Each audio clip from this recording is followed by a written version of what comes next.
Hello everyone, this is Professor Sana Ansari and welcome back to my YouTube channel. Friends, in our today's video lecture, we are going to cover the part B of day 5, episode 5. Yes, friends, we have already covered the part A in our last video lecture in which we learned about what is free trade policy and also we have covered the advantages and disadvantages and also we can say that the arguments in favor and against of free trade policy. But in our today's video lecture, we are going to cover advantages and disadvantages along with the introductory part of the protectionist trade policy. So yes, friends, this is a very important question according to your exam point of view. So we need to learn, we need to practice it very carefully. Okay, so now let's start together. So very first thing is that we need to learn that what is protectionist trade policy. Okay, so protectionist trade policy is basically deals with some type of protection, some type of restriction, like imposing taxes, tariff, import quota, and other type of restriction on importing and exporting of goods and items between the country. Yes दोस्तों, protectionist trade policy वो होती है जहां पर आप import और export जो दो देशों के बीच में हो रहा है उसको आप रोकने की कोशिश करते हैं। उस पे आप रोकना मतलब आप बंद नहीं करना चाह रहे ट्रेड, लेकिन आप यहाँ पर किसी न किसी तरीके की रुकावटें पैदा करना चाहते हैं ताकि किसी न किसी जो भी आपके रिसोर्स है वो इफेक्टिवली अलोकेट हो सके between the multiple multiple multiple countries. Okay friends, तो चलिए बढ़ते हैं। हमने पहले सीखा था फ्री ट्रेड पॉलिसी जहां पे किसी भी तरीके का रेस्ट्रिक्शंस नहीं होता है। अब ये इसका ऑपोजिट है, that is protectionist trade policy, मतलब जहां पर आपको रेस्ट्रिक्ट किया जाता है, आपको जो है ट्रेड करने आपस में, जब दो कंट्री आपस में ट्रेड करती है वहां पर कोशिश की जाती है उस ट्रेड को रोकने के लिए। ठीक है, रोकने की कोशिश किस तरीके से की जाती है? टैरिफ वगैरह इम्पोज करने के लिए। ओके, तो सबसे पहले हम इंट्रोडक्टरी पार्ट को कवर करेंगे दोस्तों। हम सीखेंगे कि प्रोटेक्शनिस्ट ट्रेड पॉलिसी होता क्या है।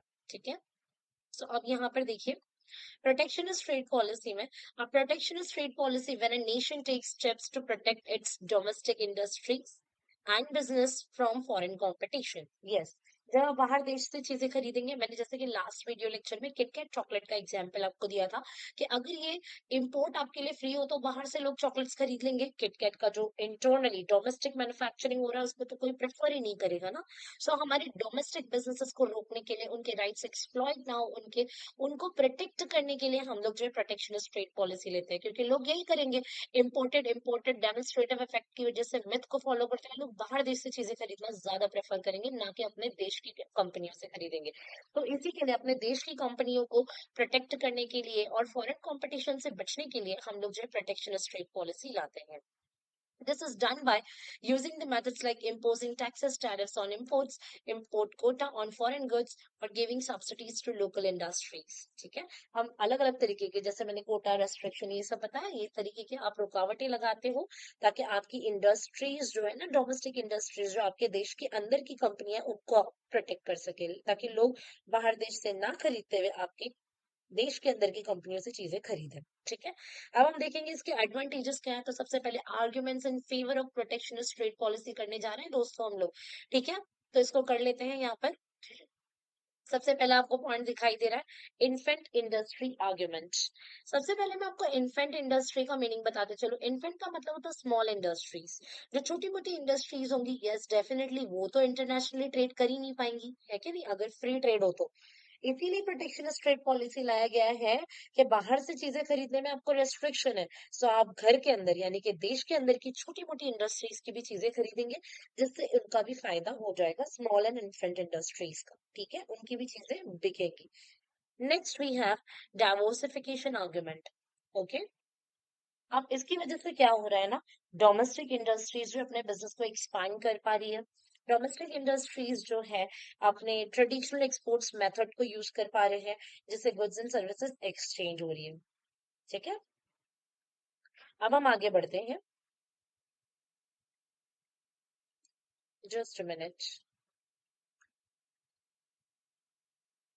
नाउ नेक्स्ट पॉइंट जो है हमारा होने वाला है balance of payment argument. Yes, यहाँ पे बैलेंस ऑफ पेमेंट देखिए, जितना आप जो है प्रोटेक्शन पॉलिसी इस्तेमाल करेंगे ना दोस्तों, तो इससे आपका इम्पोर्ट साइड क्या होगा, कम होगा। ठीक है, इम्पोर्ट साइड कम होगा, एक्सपोर्ट साइड, फिर ये दोनों चीजें आपका balance of payment so protectionist trade policy में बेसिकली क्या होता है, एक इम्पोर्ट साइड होता है दोस्तों और एक होता है एक्सपोर्ट साइड। तो इससे क्या होगा, आपका इम्पोर्ट साइड क्या होगा ना, कम हो जाएगा, क्योंकि आपको टैरिफ लगाए जा रहे हैं, आपको रेस्ट्रिक्ट किया जा रहा है। सो ऑटोमेटिकली आप बाहर देश से चीजें खरीदना क्या कर दोगे, कम कर दोगे। तो इससे इम्पोर्ट साइड जो डे बाय डे हमारा बढ़ता हुआ जा रहा है वो थोड़ा सा कम होगा, और बैलेंस ऑफ पेमेंट जो है बैलेंस होने दिखाई देगा। फिर है pauper labour argument. Pauper labour का मतलब होता है चीप मजदूर।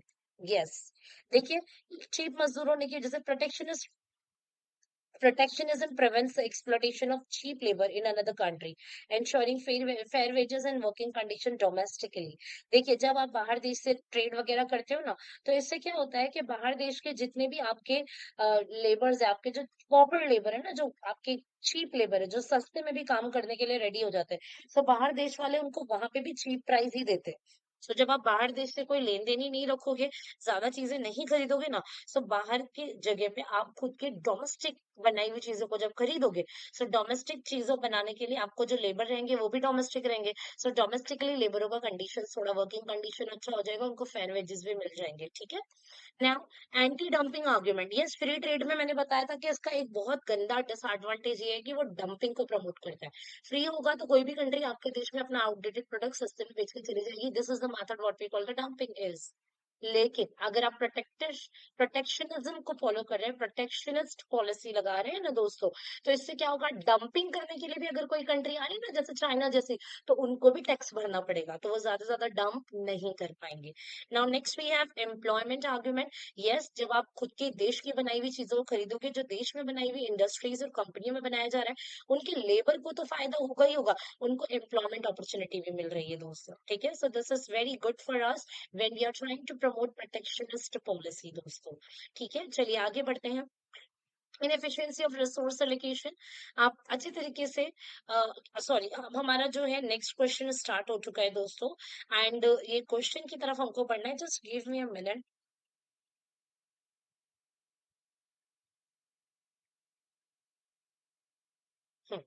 चलिए, अब हम पढ़ने वाले हैं हमारा arguments against of protectionist trade policy.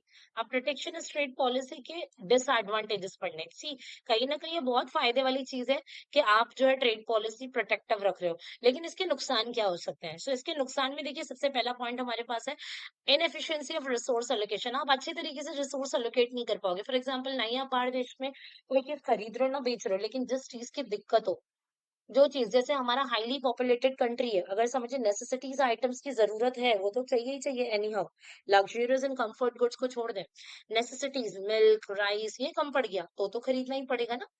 So protection strict policy होगी तो ये नुकसान है कि वो जितना जरूरत हो, जितने भी महंगे में बेच रहे हो, आपको खरीदना पड़ेगा। ठीक है। फिर क्या है, प्रोटेक्शन टू अनडिजर्विंग इंडस्ट्री। बहुत ज्यादा टाइम ऐसा होता है कि आप अनडिजर्विंग इंडस्ट्रीज को भी क्या करते हो, प्रोटेक्ट कर रहे हो, जिसको उतना प्रोटेक्शन की जरूरत नहीं, आप उनको भी प्रोटेक्ट कर रहे हो। यानी कि बहुत सारी हमारी डोमेस्टिक कंपनियां ऐसी है जो इंटरनेशनली मस्त डील कर रही हैं, जिनको कोई नुकसान ही नहीं हो रहा है, तो बट उनको भी तो आप प्रमोट कर रहे हो, उनको भी तो आप प्रोटेक्ट कर रहे हो। फिर next we have unemployment in export sector. Yes, जब आप एक्सपोर्ट रखते हो ना, तो सामने वाला भी आपसे कोई खरीदने वाला नहीं है, सामने वाला आपसे नहीं खरीदा, दैट मीन्स आप जो है you are enable to do export of your goods and items. तो आपका एक्सपोर्ट साइड जो है धीरे धीरे कम होगा, और जो लोग एक्सपोर्ट साइड्स में काम करते हैं वहां पे अनएम्प्लॉयमेंट आ जाएगा। ठीक है, जो एक्सपोर्ट लाइन में काम करते हैं दोस्तों, उन लोगों में। ओके, अब हम आगे बढ़ते हैं। कुछ के few few pointers are left. ठीक है फ्रेंड्स, उसको देख लेते हैं एक बार। नाउ, डाइवर्सिफिकेशन नहीं हो पाएगा फ्रेंड्स, आप जो है ट्रेडिशनल कॉन्सेप्ट से मल्टीपल कंट्रीज के साथ नहीं ट्रेड कर पाओगे।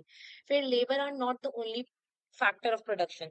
हम लोग सिर्फ लेबर सोचते हैं, लेकिन ये एक चीज है कि लेबर एंड कैपिटल दोनों के द्वारा प्रोटेक्शन, दोनों के द्वारा जो है चीजें बनाई जाती है दोस्तों, और दोनों ही बहुत ही ज्यादा इंपॉर्टेंट है। कितना भी नया टेक्नोलॉजी लेकर आए, आप उसको हैंडल करने के लिए we need what we need, laborers। ठीक है। then we have disadvantages to domestic consumer। domestic industries के लिए तो फायदा हो रहा है, लेकिन एज ए कंज्यूमर मैं इंपोर्टेड गुड्स भी खरीद पाती थी ना, फ्री ट्रेड पॉलिसी था तो बाहर देश से, लेकिन अब मुझे नहीं मिलेगा, और बाहर देश से खरीदना पड़ेगा, तो मुझे उसके लिए टैक्स भी भरना पड़ेगा, तो डोमेस्टिक कंज्यूमर्स के लिए नुकसानदायक है दोस्तों। फिर लास्ट है retaliation by other countries. Yes, जब आप जो है प्रोटेक्टिव ट्रेड पॉलिसी लगाते हैं, तो बाहर की कोई भी देश आपसे बदला भी ले सकती है, रिटालिएट ले सकती है, मतलब जब आपको जरूरत पड़ेगा तो महंगे में चीजें बेच सकती है। सो यहाँ पर सो दोस्तों यहाँ पर हमने खत्म किया हमारा इस क्वेश्चन को। अगर आपको कोई भी डाउट एंड डिफिकल्टी है तो आप डेफिनेटली चैनल पे कमेंट कर सकते हैं।